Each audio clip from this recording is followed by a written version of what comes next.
సంవత్సరాల తరబడి ఎన్ని మందులు వాడినా మీ మోకాల నొప్పులు తగ్గట్లేదా? ప్రాణ పెయిన్ క్లినిక్ లో అత్యాధునిక చికిత్స. బాచుపల్లిలో భార్య మాధవిలతను భర్త నాగేంద్ర భరద్వాజ్ అతి కిరాతకంగా హత్య చేశాడు. ఏడాదిన్నర వయసున్న కుమారుడి ముందే భార్యను పొడిచి చంపాడు. ఆపై ముక్కలుగా నరకాలని అనుకున్నాడు. అది విఫలమవ్వడంతో ఆత్మహత్యగా చిత్రీకరించేందుకు గ్యాస్ సిలిండర్ లీక్ డ్రామా ఆడాడు. కానీ ఎట్టకేలకు దొరికిపోయాడు. ఇంతకీ ఏం జరిగింది? మాధవిలతను భర్త నాగేంద్ర భరద్వాజ్ ఎందుకు చంపాడు? ఎంతలా వేధించాడు అనేది కుటుంబ సభ్యుల మాటల్లో ఇప్పుడు తెలుసుకుందాం. ఏం జరిగేదేముందండి, మా చెల్లెల్ని అతి కిరాతకంగా పొడిచి బాడీ మీద చాలా చోట్ల కసితీరా పొడిచి, చనిపోయిన తర్వాత కూడా పొడిచి, గొంతులో 6 టైమ్స్ స్టాప్ చేసి, తల మీద సుత్తితో మోది కిరాతకంగా చంపాడండి. చంపేశాక కూడా అమ్మాయి కాలు కట్ చేశాడండి. ముక్కలుగా చేసి బాడీ పార్ట్స్ని డిస్పోజ్ చేసి ఎక్కడెక్కడో పడేద్దామని ట్రై చేశాడు. అతని వల్ల కాలేదు. ఆ పొడిచిన కత్తితో కాలు మీద పెట్టి బోన్ విరగొట్టడానికి సుత్తితో కత్తి పిడి మీద కొడితే కత్తి విరిగిపోయిందంటండి. ఇది పోలీసులు చెప్పిన విషయాలు.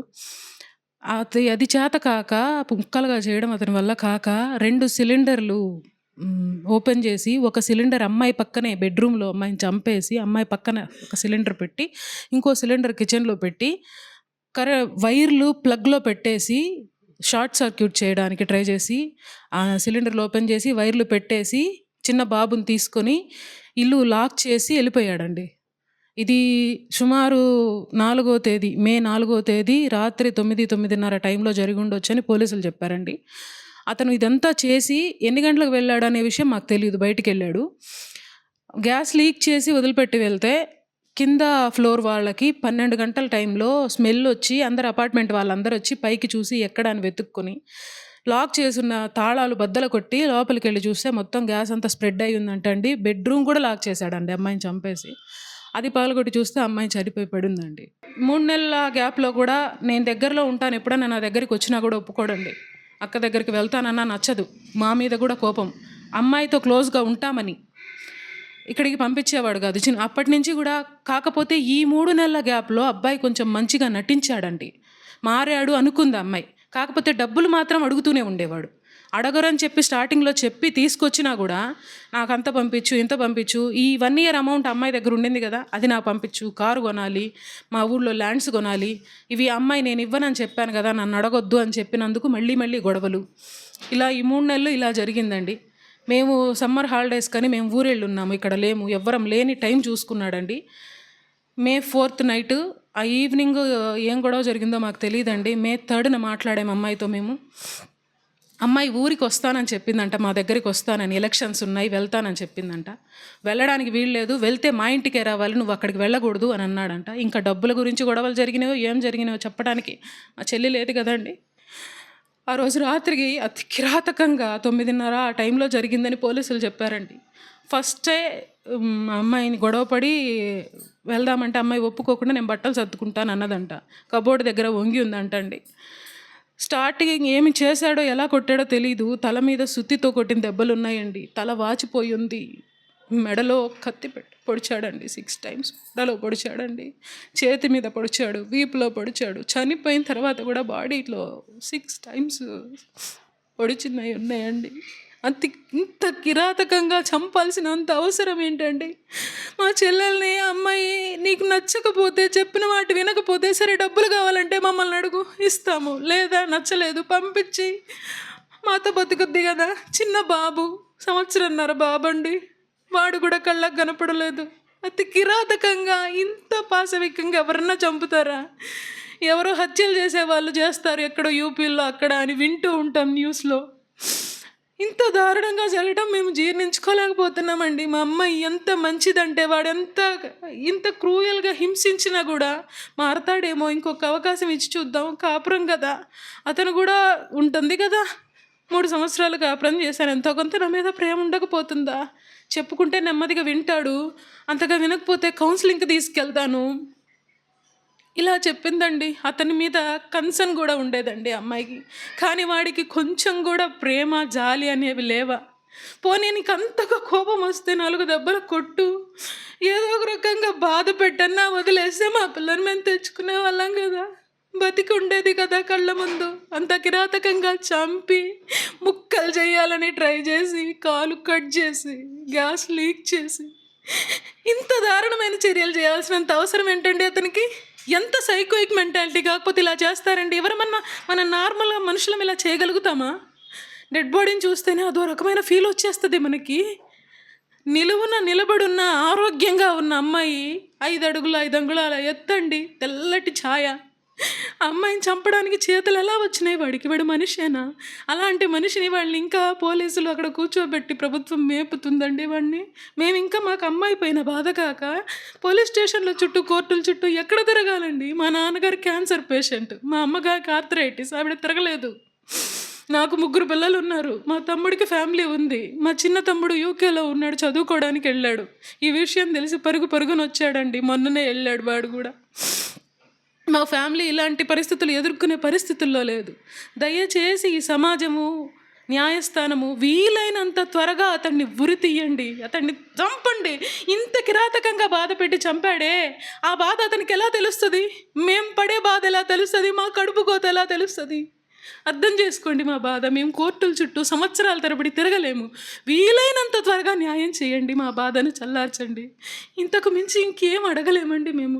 ఇదొకటే కాదండి, ఇంకొక విషయం చెప్పాలి. అతని తండ్రి, ఇతనికి ఏ రకమైన సైకోయిక్ మెంటాలిటీ ఉందో అతని తండ్రికి ఇదే మెంటాలిటీ ఉందండి. ఇంత దారుణంగా కోడల్ని చంపినా కూడా అతను ఆ రిగ్రెట్, బాధ ఏమాత్రం లేదండి. మమ్మల్ని ఎవరిని, అమ్మాయి పరిస్థితి ఏంటి, ఎక్కడ ఖననం చేశారని కానీ, చిన్న బాబు ఎలా ఉన్నాడని కానీ ఎవ్వరిని కనీసం మాకు ఫోన్లు చేయలేదు సరికదా, తెలిసిన వాళ్ళ ద్వారా కూడా తెలుసుకునే ప్రయత్నం చేయలేదు. పైగా ఇంత కిరాతకంగా చంపిన వాడిని విడిపించడానికి వాడికి బెయిల్ కోసము పోలీస్ స్టేషన్ చుట్టూ తిరుగుతున్నాడండి అతని తల్లి తండ్రి. ఇంకా అతన్ని, అంత కిరాతకుడిని విడిపించి ఇంకెంతమందిని చంపుదామని వాళ్ళ ప్రయత్నం. డబ్బులుంటే ఎంత పనైనా చేస్తారా? మనుషుల్ని ఇంత నిలువునా చంపుతారా? అది అటువంటి చర్యలు జరగకుండా న్యాయస్థానం చూడాలని కోరుకుంటున్నామండి. అమ్మాయిని కిరాతకంగా పొడిచి చంపాడు. నా కూతుర్ని ఎవరికి చెప్పుకుంటూ తీరుతుంది బాధ. అమ్మాయి లక్షణంగా సాకి ఇంత పెద్ద అమ్మాయిని చేసి చదివించి ఉద్యోగం చేపించి లక్షలు సంపాదించి వాళ్ళకి ఇస్తుంటే దాహం తీరలే. ఎంత బాగా చూసుకోవాలి అమ్మాయిని, ఈ విధంగా చేస్తాడా? అప్పటికి 10 నెలల జీతం ఇవ్వలేదని కారు కొనుక్కోవాలా ఇవ్వమని అడిగాడు. అమ్మాయి ఇవ్వలేదు. ఇంకా ఆ గొడవలే ఉంటాయి అనుకుంటున్నాను. మా 2 నెలల తర్వాత వాళ్ళ ఇంటి దగ్గర ఉన్నట్టుండి మాకు వార్త వచ్చింది. పోయి అమ్మాయిని చూద్దామనగా లేకుండా చేశారు. అక్కడ ఎలా ఉందో ఈ రోజుకి నేను చూడలేదు. అంత అయిపోయాక ఇంటికి తీసుకొస్తే చూస్తే అమ్మాయి ముఖం నల్లగా ఉంది. ఇంతకంటే ఘోరం ఉంటుందా?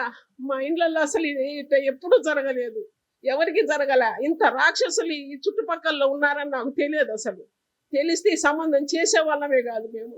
ఇట్లాంటి దరిద్రులకు, వాళ్ళకు మనుషులకు పుట్టిండో లేదో వాడు. మరి ఇంత రాక్షసుడు ఆ మంతును ఎవరన్నా చేస్తారా చెప్పండి? ఆ మంతును ఒక చేతులు ఎట్లా వస్తాయి వాడికి? ఆ రాక్షసుడు కదా వాడు. ఎన్ని కత్తిపోట్లు పొడిచాడో బిడ్డని, ఎంత బాధపడిందో నా బిడ్డ, ఎంత నరకం అనుభవించిందో. ఎవరు చూస్తారు ఇవన్నీ? వాళ్ళకి ఇలాగే జరిగితే కదా వాళ్ళకి బాధ అర్థమయ్యేది. ఇట్లాంటి బాధ వాళ్ళకు జరిగితే కదా నా ఉసురు తగలకుండా పోద్దా వాళ్ళకి, దరిద్రులకి. వాళ్ళు కట్నం కోసం, డబ్బుల కోసమే చేశారండి ఇవన్నీ. వాళ్ళకి ఆ అబ్బాయి బతికి బయటికి రాకూడదు, ఉరిశిక్ష పడాలి వాడికి. నా బాధ ఏదో వాళ్ళకు తెలియాలి. ఫోన్లో మాట్లాడుతున్నాం, ఏమ్మా ఎలా ఉన్నారు ఏం కదా అంటే, ఈమెకు ఏ విషయం బయటపడకుండా జాగ్రత్తగా పడి ఒక్కసారిగా అటాక్ చేసి ఆమెను క్రూరంగా చంపాడు. అంత క్రూరంగా చంపాల్సిన అవసరమే ఉంది? నా కూతుర్ని సమాజంలో పౌరురాలుగా నిలబెట్టడానికి నేను 22 సంవత్సరాలు కష్టపడ్డాను. అంత కష్టపడి సమాజంలో నిలబెడితే ఆమెను దుర్మార్గంగా చంపేసి ఆమెను డిస్పోజ్ చేయాలని చెప్పి, విడిభాగాలు చేయాలని, గ్యాస్ లీక్ చేసి అసలు ఒక యాక్సిడెంట్గా క్రియేట్ చేయాలని, అసలు ఇన్ని ఆలోచనలు ఎందుకు వస్తాయి మనిషికి?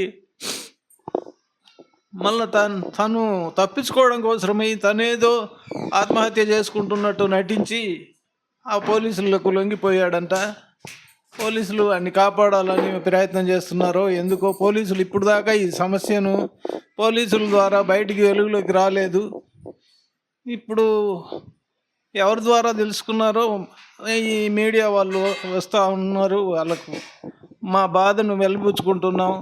ఈ కిరాతకుడిని సమాజానికి మేలు చేయడం కోసమైనా ఎన్కౌంటర్ చేసో ఉరి తీసో చేసి మా కుటుంబానికి రక్షణ కలగజేస్తారని చెప్పి నేను ప్రార్థిస్తున్నానండి. సుమన్ టీవీలో మీ పర్సనల్ అండ్ బిజినెస్ ప్రమోషన్స్ కోసం కింది నెంబర్కి కాంటాక్ట్ చేయండి.